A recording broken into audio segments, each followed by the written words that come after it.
तो हमारे साथ मौजूद है हमारे उस्ताद, हमारे मास्टर, हम जब भी मेकअप के वाले से बात करते हैं, वकार हुसैन टीम के साथ। अस्सलाम वालेकुम। अस्सलाम, कैसी हैं आप? बिल्कुल ठीक, अल्हम्दुलिल्लाह। और लाहौर से जनाब आज आई हमारे साथ है महरोश मौजूद है। कैसी हैं आप? ठीक ठाक हैं बस जी। और लड़की प्यारी होती जा रही है। ये इसने रिवाइंड गियर लगाया हुआ है, ये टीनेज लग रही है, मैं बता रही हूँ।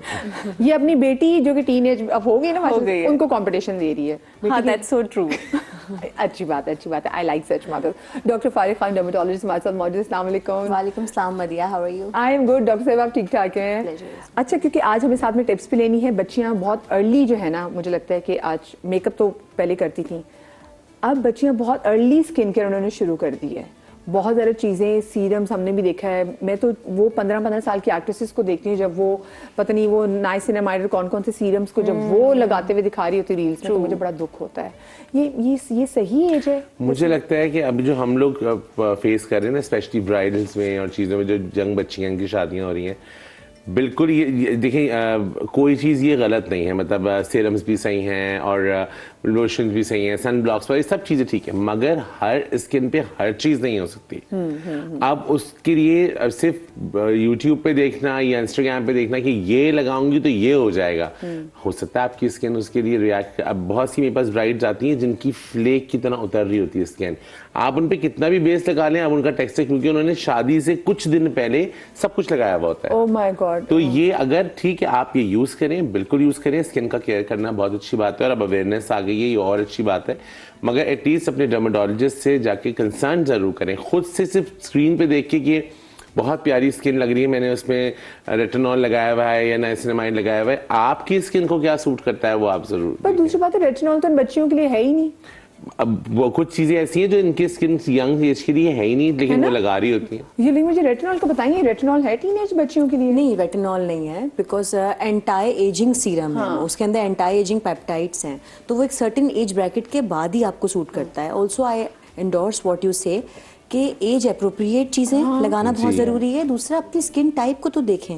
मतलब अगर आपकी skin dry and you are continuously getting over exfoliants, ये नया सिनामाइड हो गया, ये ग्लाइकोलिक हो गया, ये सब एक्सफोलिएंट ही है। बहुत सी बच्चियां हमारे पास आई, आप यकीन करें, उनकी ऐसे पूरी पील हो रही होती है स्किन, और उन्होंने अब जो उनके समझ में। और एक और भी चीज हुई है कि इस वक्त कराची, पाकिस्तान में हर जगह पे ना सर्टिफाइड डॉक्टर्स भी नहीं है।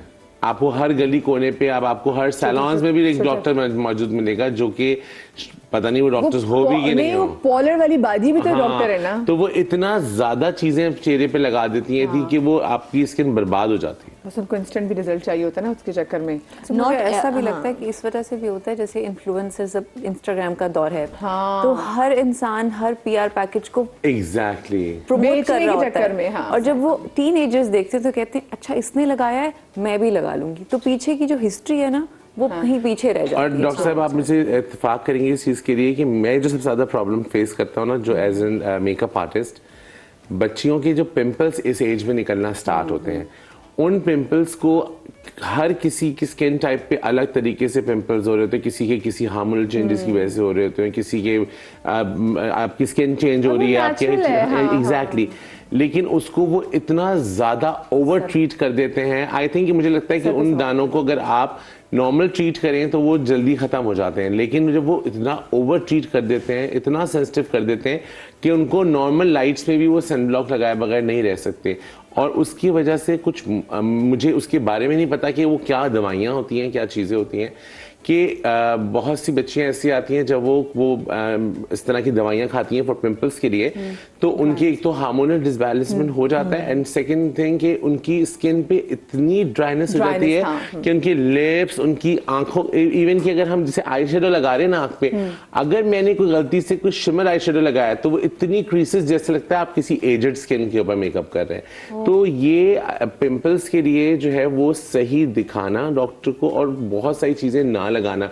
अपने तौर पे भी इतनी चीजें लगा लेते हैं, इतनी चीजें खा लेते हैं वो यंग बच्चियों को। मुझे एक और चीज भी है कि जो अब हमारी नई जनरेशन आ रही है ना, उनको बहुत क्विक रिजल्ट चाहिए। हाँ, क्विक फिक्स ठक से क्विक फिक्स चाहिए। हाँ, अगर दाने हर चीज जी, में अगर अब दाने हैं उनको बैठने में टाइम लगेगा, उनको वो ड्राई होंगे, उनको नेचुरली भी ड्राई होने दें, उनकी कीलें निकलेंगी तो वो अपनी दाग नहीं छोड़ेंगे। लेकिन उनको होता है कि नहीं जी ये तो 5 दिन रह गए, सिर्फ 5 दिन में सब खत्म हो जाए, उसकी वजह से डिजास्टर्स होते हैं। अक्सर बच्चियां आती हैं कि वो क्विक फिक्स के तौर पे कुछ पैचेस लगा लेती हैं अपने फेस पे पिंपल को खत्म करने के लिए, और फिर वो पैच नहीं, बिल्कुल भी सेफ नहीं है मदिया, क्योंकि वो पैच क्या कर रहा है, वो लगा रही है नहीं लगाती, वो एक्ने के अंदर केमिकल को छोड़ रहा है जो आपको मार्क्स और स्कार छोड़ के जाएंगे। फिर यही बच्चियां हमें आके बोल रही होती हैं कि अब वो निशान नहीं जा रहा। तो it is only because the way you are using things is wrong. ये तो मेरी भांजियां भी देखती हूँ, मैं इनको बताऊंगी क्योंकि बड़े क्यूट से पैचेस आते हैं, फिर जहाँ पिंपल आता है तो वो फिर उस पे एक पैच लगा लेते हैं और फिर उस पे निशान रह जाता है। आई बिलीव पिंपल निकलना ठीक है, ये नॉर्मल नहीं है। और फिर इसमें एक पूरा सिस्टम चलता है, जब आपके दाने जल्दी बिठा दिए आपने केमिकल के जरिए बिठाए, अब उनका दाग रह गया, अब वो दाग हटाने के लिए पीलिंग शुरू कर दी, अब वो पीलिंग के चक्कर में स्किन इतनी लाइट हो जाती है, और जो स्पेशली वो बच्चियां जो सिर्फ ये देख लेती हैं आजकल, जो क्योंकि हमारे यहाँ एक ड्रॉबैक है कि भाई अगर गोरी और पतली प्यारी लड़की होगी तो ही वो प्यारी कहलाएगी, अगर गोरी होगी तो। सबसे पहले तो मैं हमेशा ये बात कहता हूँ कि अपनी स्किन के कलर के साथ कंफर्टेबल रहें। जो आपको अल्लाह ताला ने स्किन दी है और जो आपको कलर दिया है उसके साथ आप कंफर्टेबल रहें। लेकिन क्या होता है कि उस घर में भी बड़े भी कह रहे होते हैं अरे थोड़ा सा ये लगा लो तो गोरी हो जाओगी, थोड़ा सा ये है हमारे यहाँ, ये प्रॉब्लम है। तो अभी तक हम इमेजिन, आपको पता है मैंने ऐसी भी डॉक्टर्स देखी, डॉक्टर मेरे पास एक दफा आई एक लड़की और उसने कहा कि डॉक्टर थी, MBBS डॉक्टर, उसने कहा वकार भाई कुछ भी आप मेरे फेस पे कर दे कि मेरी स्किन बस फ्रेश लगे, गोरी लगे, and she was very dark. तो मैंने कहा इसमें ये किसने डिसाइड किया है कि गोरा रंग ही खूबसूरत है? हर कलर, हर शख्स की एक अपनी पर्सनालिटी, एक अपना अट्रैक्शन होती है।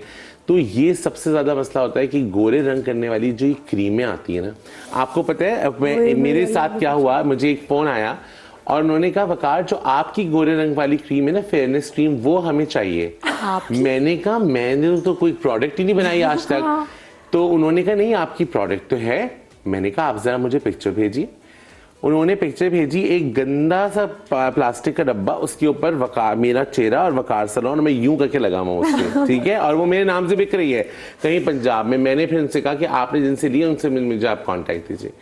मैंने उनको ट्रेस किया और फिर मैंने कहा मैं तो आप पे केस करूंगा, आपने मेरे नाम से आप ये कर रही हैं, कल को लोग मेरे नाम पे उठाएंगे ना, तो कहने देखिए गरीबों का भला हो जाएगा आपको। मैंने कहा आप कैसी बातें कर रही हैं, आप घर में क्रीम बना के मेरे नाम से आप बेच रही हैं, ये भी हो रहा है और लोग खरीद लेते हैं। और मैं जितने मर्जी शो कर लूं, हाँ, आई हैव पेशेंट जिनके मतलब उनका ये बिजनेस है कि वो किचन में क्रीम्स बना रहे हैं, देगचों में बन रही है, देगचों में बन रही हैं क्रीम्स, और वो और स्टील के चम्मच से उठा के वो प्याले में, दिस इज सो डेंजरस। ये बहुत जरूरी है आपके फोरम से लोगों को पता होना कि जब कोई भी क्रीम या कोई भी प्रोडक्ट बनता है तो वो drug regulatory authority of Pakistan से सर्टिफाई होना चाहिए, तब जाके वो अलाउ होता है कि वो आप मार्केट में मिले।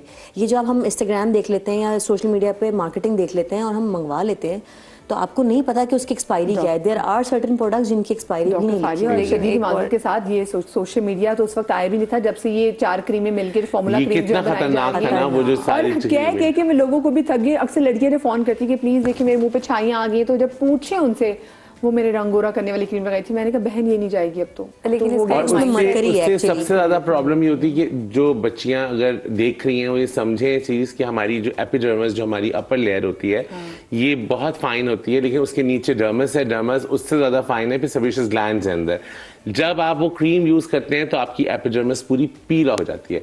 तो अब जब डर्मिस नजर आने लगती है तो वो ऑफ कोर्स, जैसे कभी आप देखिए ना कि छिल जाए तो अंदर से पिंक होता है ना, तो वो आपकी डर्मिस पिंक पिंक लगती है, उनको लगता है अब तो हम गोरे और पिंक हो गए। उनके लिए नॉर्मल बल्ब की लाइट भी इतनी ज्यादा हार्मफुल होती है कि बगैर वो, और सोचे चूल्हे के आगे तो you are more prone for disease. मैं कुछ एक दो चीजें मैंने इंस्टाग्राम पर देखी इसी हवाले से कि लोग घर में क्या बिजनेस कर रहे थे। There's a group on Facebook as well, 3 lakhs women all around the world and they're doing business from home, kitchen से क्रीम्स बना के, ऊपर लेबल, नीचे कमेंट्स मैंने कहा कि पढ़ती हूँ मैं कि कमेंट्स क्या है, तो उसमें पहले भी तो होम रेमेडीज हुआ करती थी और अभी तो हम एक क्रीम बनाकर बेच रहे हैं जो हम आपको बेस बना के देते हैं उसमें आप ये वाला प्रोडक्ट डालें, ये वाला प्रोडक्ट दें अपनी स्किन के हिसाब से, you can sell it and people are buying from that page. उसमें अपना कोई फॉर्मूला डाल के अपना लेबल लगा के बेच रहे हैं। So this is how the whole system works. और ये बहुत बड़े स्केल पे चल रहा है मदिया, हमें बहुत ब्रांड एंडोर्समेंट और ये सब चीजें आ रही होती भाई हैं। मैं आपको बताऊं, सबसे ज्यादा मैं शदीद माजरत के साथ हमारे इंटीरियर के इलाकों, चाहे वो इंटीरियर पंजाब हो या वो इंटीरियर सिंध हो, वहाँ पे बेचारी खवातीन इतनी नाइव होती हैं कि इतनी बेचारी मासूम होती हैं कि उनको तो सबसे पहले चूना लगाया जाता है। मैं बताऊं, ये वाकई चूना भी है जो आप लगा रहे हैं ना मुंह पे, जी, जो मर्ची चूना ही है। लग रहा है। ये चूना ही है। मैं अपने शो में काफी दफा जिक्र कर चुकी हूँ, ब्रेक आएगी, ब्रेक में सर्च करके भी आपको बताऊंगी। क्वीन एलिजाबेथ थी, क्वीन विक्टोरिया थी, उनकी डेथ ही इस तरह से हुई थी क्योंकि उसको बहुत शौक था, वो भी चूना लगाती थी और उसको स्किन का कैंसर हो गया था and she died because of it. So आजकल जो हम कैंसर की बात भी करते हैं, ऐसा हो सकता है जो गलत चीजें यूज करने से। रीजन देखिए ना, हम इतनी खवातीन में मैं देख रही हूँ कि ब्रेस्ट कैंसर देख रही हूँ, ओवरियन कैंसर देख रही हूँ, सर्वाइकल कैंसर देख रही हूँ, ये जो क्रीम हम लगाती हमारी स्किन एब्जॉर्ब तो करती है। तो कोई रीजन हो सकता है। तो सबसे पहली बात तो प्यारी बेटियों, पहली बच्चियों, आप लोगों ने नहीं लगानी है रंगोरा करने वाली क्रीम। मेरे लिए तो इरज मंजूर वो और वनीजा अहमद, देन वो एक आमना इलियास, ये सारी लड़कियां और ये और न्यूज एंकर में हमारे पास निदा समीर थी, और निदा समीर वो क्या खूबसूरत उनके डार्क कॉम्प्लेक्शन में। तो मेरे लिए तो खूबसूरती के म्यार ये खवातीन है। एग्जैक्टली। और देखिए खूबसूरती का जो एक मेजर मैं कहता हूँ एक पैमाना है देखने का, वो हर इंसान का अलग अलग है ना। कि कुछ लोग किसी की डार्क स्किन है उनकी, लेकिन उनकी कुछ फीचर्स में ऐसी अट्रैक्शन होती है कि आपको बहुत खूबसूरत लग रहे होते हैं। तो खूबसूरती का मयार ये हमारे यहाँ जो पुराने इंद्र पाक में होता था ना कि गोरी लड़की होगी, पतली होगी, लंबे बाल, ऐसी लड़की बहू ढूंढेंगे। अच्छा, एक और मजे की चीज वो जो होता था ना कि हमारे बच्चों में होता था पंखड़ी जैसे पतले लिप्स। अब वो पतले लिप्स जो है ना, अब वो बोटॉक्स पे चले गए। अब वो और आपको पता है ये भी अब बहुत ज्यादा हो गया है, फिलर, बोटॉक्स। ये बहुत पहले तो ये बहुत रेयर होता था कि किसी के पास बहुत पैसे हैं ना तो उसने ये सोच के अपने स्किन पे लगाना। अच्छा, मैं इन चीजों को गलत नहीं समझती, बोटॉक्स और फिलर्स को, क्योंकि अगर ये नेचुरल लिमिट में है, लेकिन अगर डॉक्टर्स नहीं, बाज़ दफा ऐसा होता है कि डॉक्टर्स अगर करे ना, उनको पता होता है इतना ml लगाना है, इतनी चीजें लगानी है, इससे ज्यादा नहीं लगाने। लेकिन अब इस वक्त हर जगह ये चीज खुल गई है। ऑल्सो टीनेज बच्चियां भी तो आ रही हैं कराने के लिए, तो वी हैव टू से नो टू देम। मतलब कौन ड्रॉ करेगा ये लाइन, तो हमें ही करनी है। When you are getting it done in a natural limit, in a subtle limit, to delay ageing, then it's okay.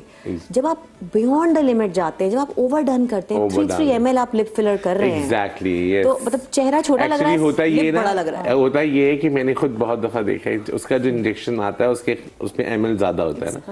लड़कियों को होता है ये ज़ाया ना हो जाए, पूरा मैं लगा लूं, ये पूरा लग जाए किस तरीके से। और कैसे कैसे डिजास्टर हमने देखे हैं। क्योंकि देखिए उसके बाद तो वो माइग्रेट करेगा, वो डिसॉल्व तो नहीं, तो माइग्रेट करेगा, फिर वो जगह छोड़ेगा, फिर वो सिकुड़ेगा, फिर आपको उसमें और डालना पड़ेगा, फिर 3 की जगह 5। एग्जैक्टली। और अगर आपने किसी गलत जगह से करा लिया और बॉल्स बन गई अंदर, तो फिर क्या होगा? ऐसा भी होता है।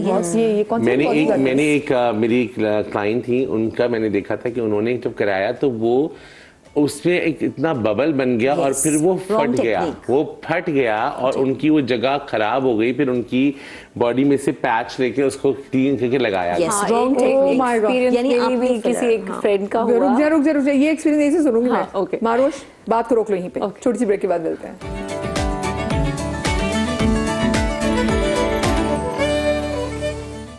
जी जनाब, welcome back after the break. और ब्रेक पर जाने से पहले हमें मारूश एक किस्सा सुनाने वाली थी। डॉक्टर का नाम मैं नहीं लूंगी, सब डॉक्टर साझे हैं। लेकिन एक्सपीरियंस कुछ ऐसा हुआ कि मुझे एक लेज़र ट्रीटमेंट के लिए जाना था, तो मैंने अपनी फ्रेंड को पकड़ा, मैं लेज़र ट्रीटमेंट के लिए गई। अब वहाँ का माहौल कुछ इस तरह था कि जैसे कोई प्लेटफॉर्म पे टिकट्स लेकर खड़े हैं कि जी मेरा फिलर यहाँ कर दें, मेरा थ्रेड यहाँ कर दें, और अपने अपने इंजेक्शंस हाथ में लेकर खड़े हैं कि सर 1 मिनट दे दें और यहाँ जरा यहाँ फिलर कर दें और यहाँ फिलर कर दें। उसमें कुछ मॉडल्स भी थी, कुछ एक्ट्रेसेस भी थी, कुछ नॉर्मल लोग भी थे। तो जो एक्सपीरियंस रहा एक खातून का वहाँ पर कि किसी का फिलर यहाँ पर चीक में लगाया कि, और उसके ऊपर वो जो टिंट कर देते हैं कुछ इस तरह का, वो फ्लोट कर रहा था लिटरली, कि वो यहाँ से यूं जा रहा है और वो उनको देख रहे हैं कि कहाँ पे जाके इसको मैं कहाँ से कैसे निकालूं। तो वो एक बड़ा मैं तो ना सोच रही हूँ कि बेचारे का हाल क्या होगा बाद में। वो ऐसी थी, ऐसे पकड़ के आई थी और slim smart pretty very pretty girl, उसको मेरा नहीं ख्याल जरूरत थी, बट उसका वो फिलर इट वाज लाइक अ बोल, ओह माय गॉड, तो वो फ्लोट कर रहा था और वो उसको ऐसे ऐसे करके दिखा रही थी, मुझे लग रहा था शायद आंख से निकल जाएगा Oh या my कुछ God. ऐसा। आई हैव नो ग्लो कि वो Oh क्या my चीज़ थी। God. It was very scary कि मैं अगर कभी जिंदगी में सोचूं कि मुझे कभी कोई छोटा सा इतना सा भी कुछ करना नहीं करा सकूंगी। नहीं करा सकूंगी। और जिस तरह वो प्रोसीजर करते हैं और लोगों को फर्क नहीं पड़ता, वो देखकर इंसान की जान निकल जाती है। मतलब एक डॉक्टर का काम और डर्मेटोलॉजिस्ट का काम और एक सर्जरी करने वाले का काम लगता है सेम चल रहा है आजकल। That is so scary for people like us. So fillers non surgical हैं, लेकिन अगर रॉन्ग प्लेन पे लगाए जाएंगे तो वो माइग्रेट करेंगे मदिया, और वो ना सिर्फ माइग्रेट करेंगे बल्कि वो बॉल्स भी बना देंगे। फिर वो बॉल्स को डिसॉल्व करने के लिए और पैसे खर्च करने पड़ते हैं। और ये जो लोग मतलब My God, आईब्रो मैं टिंट देखती- करवा लेते हैं जी, और जी। वो भी सारी सर्विसेज अब आहिस्ता आहिस्ता बढ़ती जा रही हैं, लेकिन उसमें सबसे स्केरी सर्विसेज यही लगती हैं कि एक तो बोटॉक्स है और दूसरा जो आपका हाँ, ये जो माइक्रो ब्लेडिंग होती है, क्या ये- ये सर्जिकल में शामिल होती है या ये नॉन सर्जिकल होती है? नॉन सर्जिकल है, लेकिन इसमें होता ये है वकार के एक सर्टेन पिगमेंट आपके डर्मिस में डाल दिया जाता है। ओके। अच्छा, अब डर्मिस तो पिगमेंट को इतना Strong अरसा पकड़ेगा। स्ट्रॉन्ग नहीं रखेगा, तो इवेंचुअली होता ये पेशेंट्स आते हैं अनइवन ब्रोज के साथ, और उनका एक राइट वाला ब्रो जो है वो डार्क, लेफ्ट वाला लाइट है। लेकिन जैसे जब उसको उसके उनके वो ब्लेड ही होता है ना, जब ब्लेड से वो अंदर जैसे टैटू जिस तरह कर रहे होते हैं, तो उसमें जो ब्लीडिंग हो रही होती है और अगर उस ब्लीडिंग के साथ कोई चीज रिएक्ट कर जाए तो क्या इन्फेक्शंस भी होते हैं? बहुत ज्यादा हो सकते हैं, HIV and these kind of serious Yes, infections. I'm asking about this, कि ये मुझे लगता है कि इससे इतना अब जो लोग पॉलर जाके इस तरह के सेशंस करा रहे Exactly, मैं हैं, वो इसी point एक पे आ ही रहा था नीडल आपके के पास। साथ मल्टीपल पेशेंट्स हो रहे हैं। आपको क्या पता कि आपसे पहले जो पेशेंट है उसके ब्लड में कोई ऐसी चीज थी जो अब आपको Yes. सारी जिंदगी के लिए इन्फेक्टेड कर Yes. सकती है। सो स्टेरिलाइजेशन इज समथिंग जिस पे काम हो ही नहीं रहा है। और आपको लगता है कि क्या सैलॉन्स के अंदर, आज मैं मदिया बन गया पूरी, हाँ, नहीं मैं मदिया तो शॉक्ड है। मैं तो कि उसको कुछ अगर floating सैलॉन्स cheek पे के होने अंदर ये काम हो, लाइक माइक्रो ब्लीडिंग हो रही हो, तो ये क्या ये सेफ है? वकार जिसका काम उसी को समझे। जब एक सैलून, नो डिस्क्लेमर, लेकिन अगर एक सैलून के ओनर ने वो प्रॉपर स्टडीज ही नहीं की हुई कि जिसमें सैनिटेशन प्रॉपर प्रोटोकॉल और ये सब चीज़ें प्रॉपर फॉलो हों, कैसे करेगा?